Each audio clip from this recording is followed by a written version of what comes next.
Good morning students. जैसा कि last video में हमने देखा एलुवियल सॉइल के बारे में, जाना कहाँ पे पाई जाती है, उसकी क्या क्या प्रॉपर्टीज़ होती हैं। तो इस वीडियो में हम यहाँ पे बात करने वाले हैं ब्लैक सॉइल के बारे में, है ना। तो चलिए शुरू करते हैं।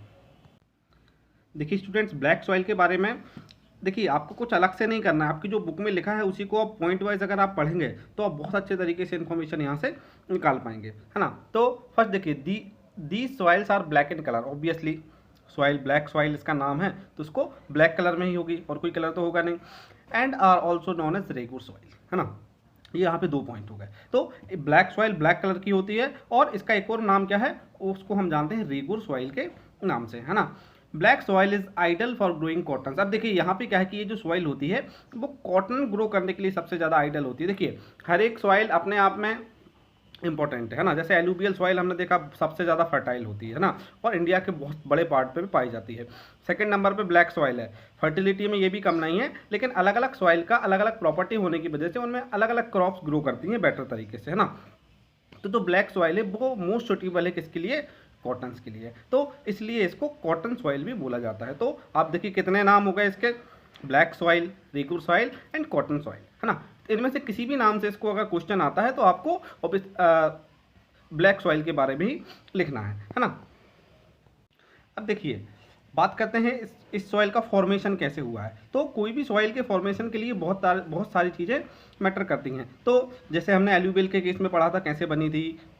रिवर आती हैं पहाड़ों से, है ना, वहाँ से कुछ एल्यूवियम लेके आती हैं, उसको डिपॉजिट करती हैं। तो यहाँ पे ब्लैक सॉइल का जो फॉर्मेशन है वो कैसे होता है, तो उसके लिए देखिए क्लाइमेटिक कंडीशन और साथ ही साथ जिस रॉक से वो बनी है ना। सॉइल ऑब्वियसली रॉक से बनती है, रॉक का वेदरिंग होती है, वो ब्रेक होता जाता है और फिर उससे आपका सॉइल बनती है। तो इसका जो पेरेंट रॉक है, पेरेंट रॉक का क्या मतलब होता है? वह रॉक जिससे जो सॉइल बनी हो, है ना। तो अब देखिए ये जो ब्लैक सॉइल है वो पाई कहाँ पे जाती है ना।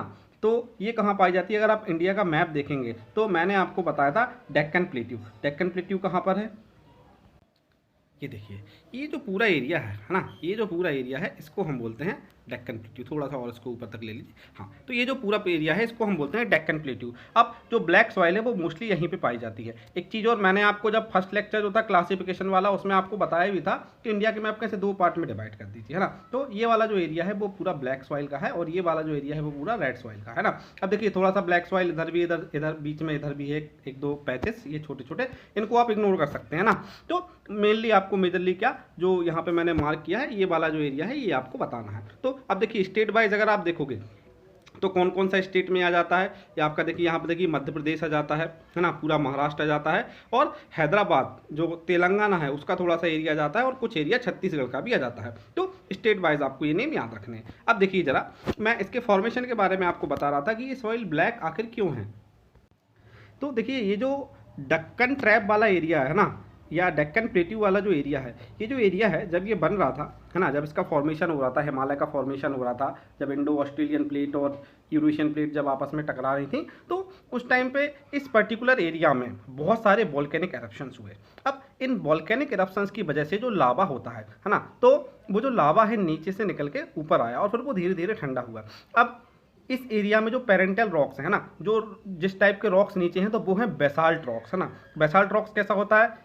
ब्लैक कलर का होता है ना, काला पत्थर जो होता है ना, जो आपके रोड कंस्ट्रक्शन वगैरह में यूज होता है उसको बेसाल्ट बोलते हैं। तो वो वाला पेरेंट रॉक यहाँ पे इस पर्टिकुलर एरिया में पाया जाता है। तो वही अब देखिए जब वॉल्केनिक इरप्शन हुआ तो वही सेम रॉक नीचे से निकल के आएगा। तो अब बाद में नीचे ऊपर आके जम गया और धीरे धीरे ठंडा हुआ, और उसी पर्टिकुलर रॉक से, है ना, धीरे धीरे वहाँ पे जिस सॉइल का निर्माण हुआ, क्रिएशन हुआ, वो आपकी ब्लैक सॉइल है। तो इस वजह से ये जो ब्लैक सॉइल है इसका कलर ब्लैक होता है ना। समझ गए होंगे आप। अब देखिए यहाँ पे लिखा भी है कि कौन कौन से पर्टिकुलर एरिया में पाया जाता है। तो महाराष्ट्र हो गया, सौराष्ट्र हो गया, सौराष्ट्र गुजरात का एक एरिया है ना, मालवा हो गया, मध्य प्रदेश हो गया एंड छत्तीसगढ़ हो गया। यहाँ पे तेलंगाना के बारे में थोड़ा सा नहीं लिखा है, अगर आप देखेंगे मैप में तो तेलंगाना का भी थोड़ा सा एरिया यहाँ पे आ जाता है ना।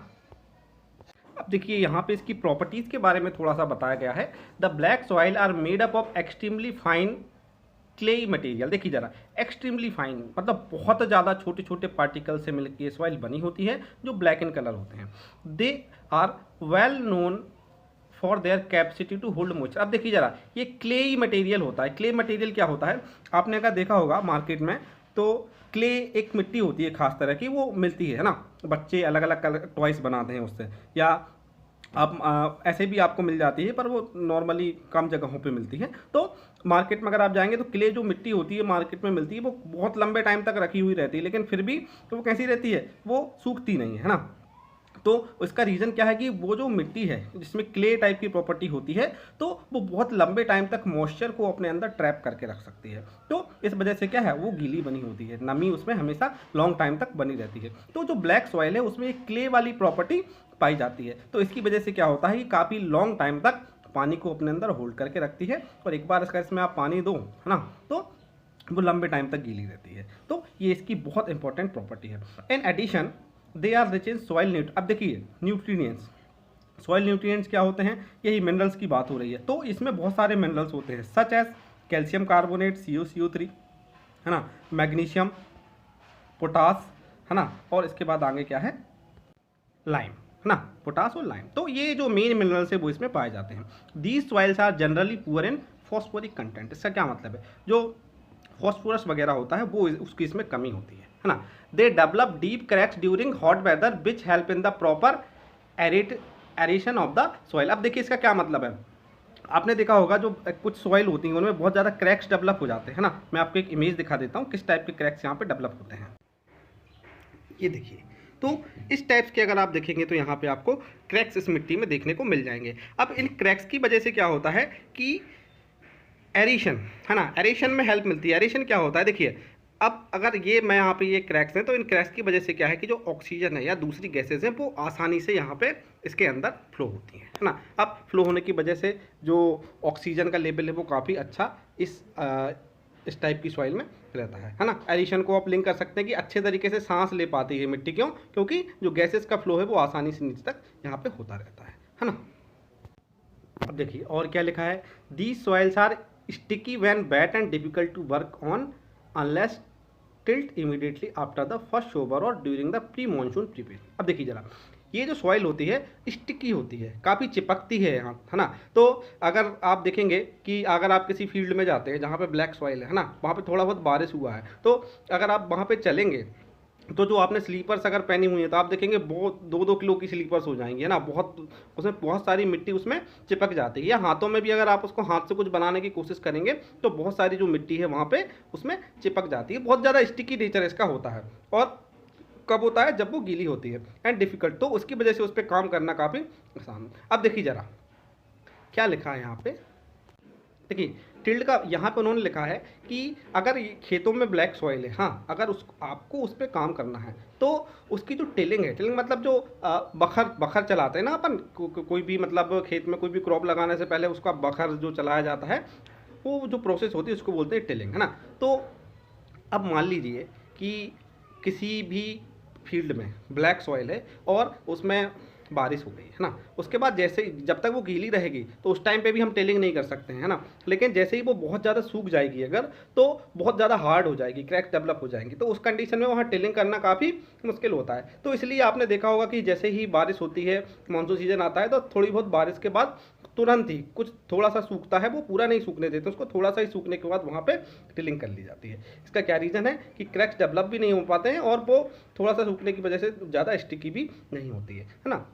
तो ये यहाँ पे हमको ख्याल रखना होता है। अब देखिए ब्लैक सॉइल में कौन कौन सी क्रॉप्स बेहतर तरीके से हो सकती हैं, तो एक तो मैंने आपको बताया है कॉटन, है ना। क्यों, इसका नाम ही कॉटन सॉइल भी इसको बोलते हैं इसकी वजह से, क्योंकि कॉटन उसमें बहुत अच्छे तरीके से आप प्रोड्यूस कर सकते हैं। इसके अलावा मुझे आप कमेंट्स में कुछ और क्रॉप्स के नाम बताइए जो ब्लैक सॉइल में बहुत अच्छे तरीके से ग्रो कर सकती हैं। ओके, इस वीडियो में फिलहाल इतना ही। नेक्स्ट वीडियो में हम बात करेंगे रेड एंड येलो सॉइल के बारे में, है ना।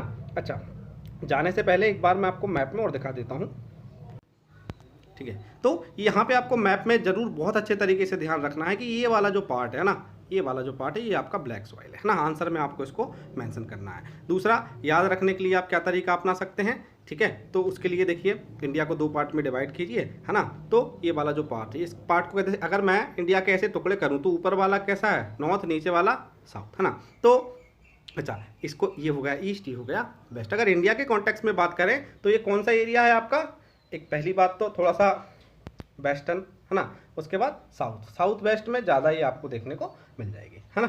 ओके, ठीक है, इस वीडियो को यहीं खत्म करते हैं। Thanks for watching.